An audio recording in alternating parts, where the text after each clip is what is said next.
जाता तब तक ये मेरे पास पड़ेगा, वो भी बिल्कुल निःशुल्क। पिता को बहुत ही सहानुभूति मिली और पिता बहुत ही खुश था। वह अपने बेटे को बहुत पढ़ाना चाहता था।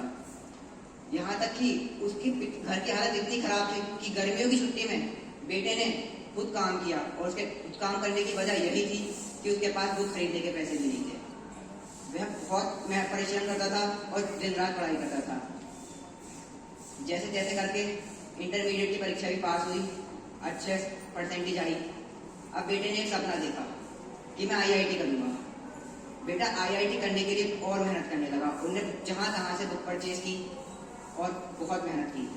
वह उस आईआईटी की परीक्षा की तैयारी में कितनी रातें होंगी जो वो सोया नहीं होगा, क्योंकि वह जब भी सोने जाता तो उसे एक ही ख्याल आता कि मेरे पिता ने आज कितने लोगों के जूते साफ करे होंगे, उन्होंने आज कितने लोगों के जूते ऐसे साफ करे होंगे और उन्हें कितने ताने पड़े होंगे कि तुम जूते ठीक साफ नहीं करते, ये है वो है। तो वह रोज बहुत रात रात तक पढ़ता था। अब एक टाइम ऐसा भी आया कि उसने अपने फर्स्ट अटेम्प्ट में ही आईआईटी की परीक्षा पास की और उसका एडमिशन आईआईटी कानपुर में हो गया। आईआईटी कानपुर जो लाखों स्टूडेंट्स का सपना होता है। तो उसके बाद बेटे का इंटरव्यू हुआ टीवी न्यूज पर, तो पिता भी था वहां इंटरव्यू में उसके साथ। तो पिता से जब पूछा गया कि तुम्हें कैसा लग रहा है आज, तो पिता का जवाब यही था कि मेरा बेटा आज इस मुकाम पर है कि मैं उसके लिए बहुत ही खुश हूँ। जब मुझसे लोग कहते थे कि तुम्हारी तो उम्र हो चली है, तुम्हारा बेटा बड़ा हो गया होगा, वह क्यों नहीं ये कार्य करता, तो मैं यही सोचता था कि मैं अपने बेटे को क्या बनाना चाहता था और ये लोग क्या बनाना चाहते हैं।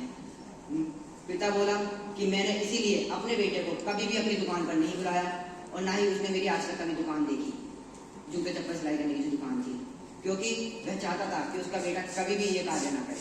वह जब भी उसे अपने बेटे का काम होता था कुछ, वह अपने बेटे को अपनी दुकान से दूर बुलाकर ही काम करवाता था।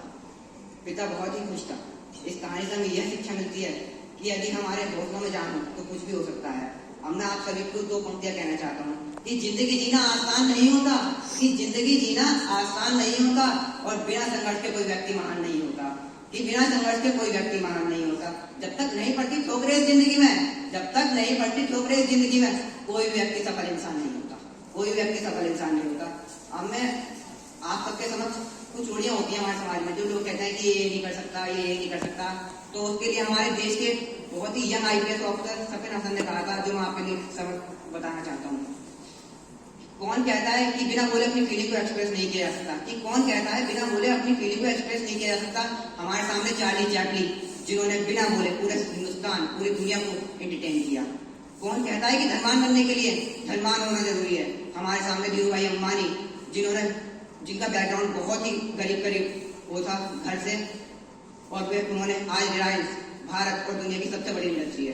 कौन कहता है कि ज्यादा उम्र में कुछ कार्य नहीं हो सकता। हमारे सामने अमिताभ बच्चन, जो 2018-19 तक हर साल 3 से 4 मूवी देते हैं, और आज ही शुक्रवार में ही उनकी मूवी आई है ब्रह्मास्त्र।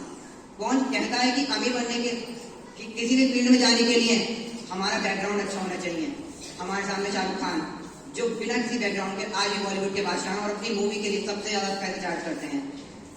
भैया बहनों, हम सबको बस यही ध्यान रखना चाहिए कि हमें अपनी सक्सेस के लिए संघर्ष करना चाहिए, क्योंकि संघर्ष करने के लिए संघर्ष से सब कुछ हो सकता है।